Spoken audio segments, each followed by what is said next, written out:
one of the things I do want to just very quickly do is show people why that may be the case. Because one of the things that a lot of folks may or may not realize is that obviously the reason that men and women are different is hormones. That's really what it comes down to. And obviously, males are going to have a lot more testosterone. And the way these hormones act in the body do help dictate how much weight you carry, how fast your metabolism is, and where you actually store fat. Now, testosterone does tend to lead you towards leaner body mass, more muscle, less fat. Estrogen, well, of course, that is associated with females who are also associated with childbirth. So there's a higher percentage of body fat naturally in women who carry more estrogen than testosterone. The other thing that these hormones do is they do help dictate where you carry weight. So men, while they may have a faster metabolic rate, when they put weight on, they do tend to put it on in their belly, whereas women more in their hips and their thighs and buttocks region. Again, dictated by estrogen versus testosterone balance. And Chaz, one of the questions I have for you is, since making the transition, have you noticed when you do put weight on, is it in a different area? Exactly what you just said. I tend to put weight on and fat redistributed, you know, from my, you know, leg area, thigh, butt, more to my stomach. Exactly what you just said. And why I want this to be a wake-up call for you is that, you know, Chaz, although as a man it's easier for you to have lean muscle mass, it's easier if you commit yourself to losing weight.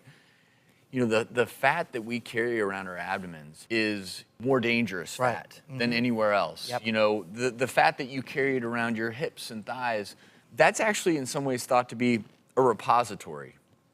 Not so much metabolically active fat, but the fat that we carry here releases a lot of dangerous chemicals. It increases your risk for heart disease and diabetes. And that's why you're at a critical juncture. You're 43 years of age, and now is the time. Failure is not an option. Now, during a typical day, what kind of foods are you going to? It's not, I mean, I probably eat more carbs than I should, but I'm not, you know, I'm not eating bad foods. And it was interesting when I saw the doctor, she did a test and she was like, you know, you're eating healthy.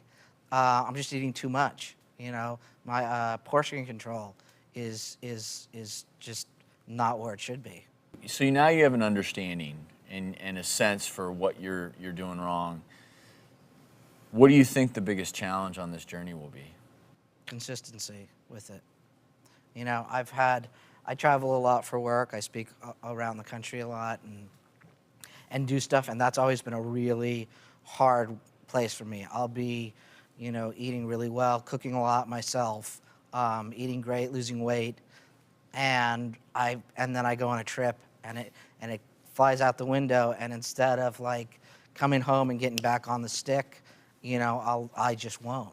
But you know, none of this is easy for me. You know, you've lived a very unique life, but what you just described is something that everyone at home can understand. I'm sure.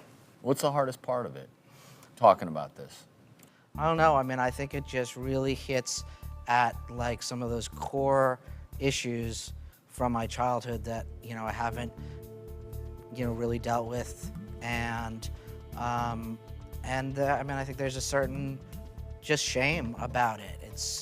It's frustrating to me.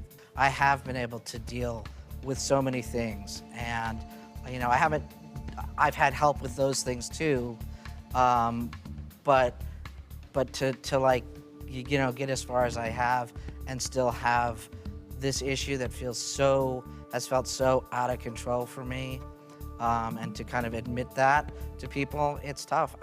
You know, very few people even know that I'm doing the show. Not one person in my family knows about this, and about 2 or 3 friends. So it's tough.